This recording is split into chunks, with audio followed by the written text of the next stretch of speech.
Hai guys, selamat siang. Ketemu lagi sama aku Ruli di channel Briman Family. Kali ini aku akan menceritakan tentang definisi sebagai seorang pelaut. Wow! Jadi kalian tahu, jangan disamakan pelaut dulu dengan pelaut sekarang. Pelaut zaman sekarang memang sangat berbeda dengan pelaut zaman dahulu. Pelaut zaman dulu tidak perlu banyak training, terus sertifikat yang memerlukan banyak biaya, sehingga tuh lebih mudah saja jika mau naik ke kapal. Hanya bisa bermodal dengkul. Jadi saat dapat uang, mereka juga dengan mudah untuk menghabiskannya.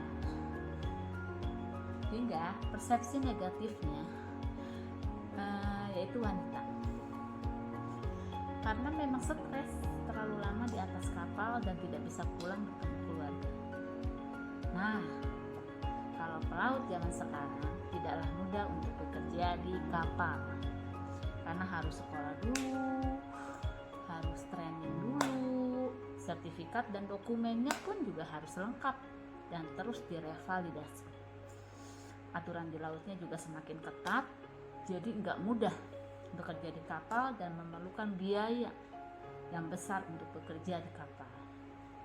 Jadi wajar aja kalau gaji pelaut itu ikut besar, ya kan? Karena sekolahnya pun besar biayanya. Nah, ada juga kenapa gajinya besar? Karena kesatu nggak bisa ketemu keluarga dengan waktu lama. Hidup di kapal itu kan lebih berbahaya, beresiko tinggi ketimbang kita yang bekerja di darat, gitu kan, atau bekerja di kantor. Jadi sangat wajar aja kalau pelaut itu gajinya notabene nih sangat besar. Terus untuk bilang pelaut itu gaji besar, terus banyak duit, terus juga kalau pulang bawa uang sekarung gitu. Ya gimana mau bawa uang sekarung, ya kan? Karena tiap bulannya jadi transfer ke rekening istrinya gitu. Memang tuh aku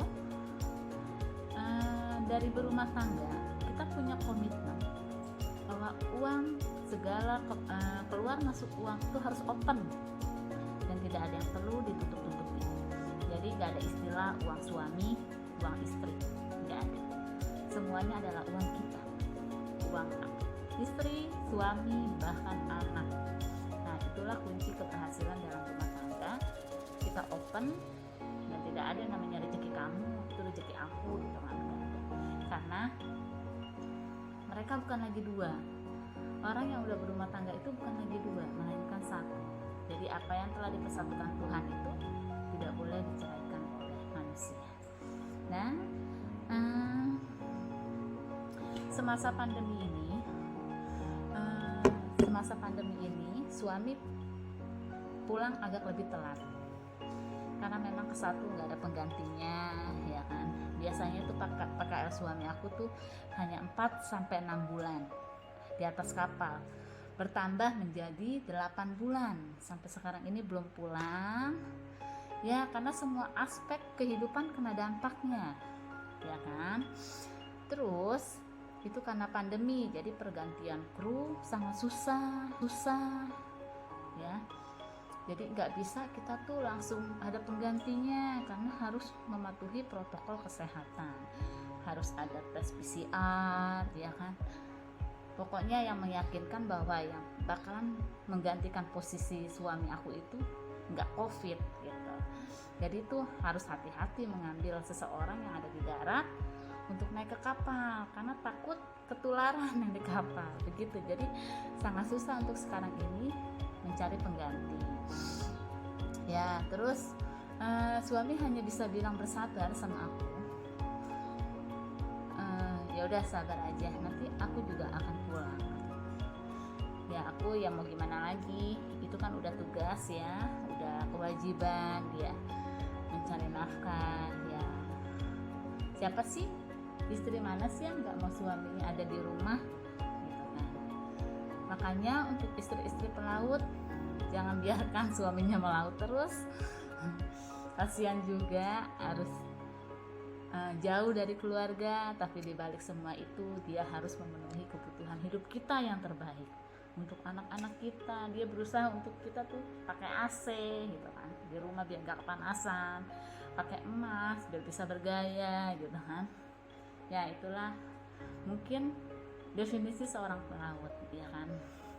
Nah, untuk pelaut-pelaut yang ada di luar sana, tetap semangat dan jangan pantang menyerah. Selalu berdoa yang terbaik untuk keluarga.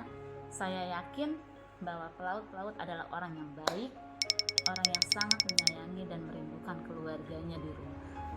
Nah, singkat kata saya akhiri dengan salam pelaut, Jalet Veva Jaya Mahi. Artinya, justru di laut kita jaya. Moto ini sebenarnya berasal dari zaman Majapahit, yang angkatan lautnya sering memakai kata-kata ini untuk membangkitkan semangat.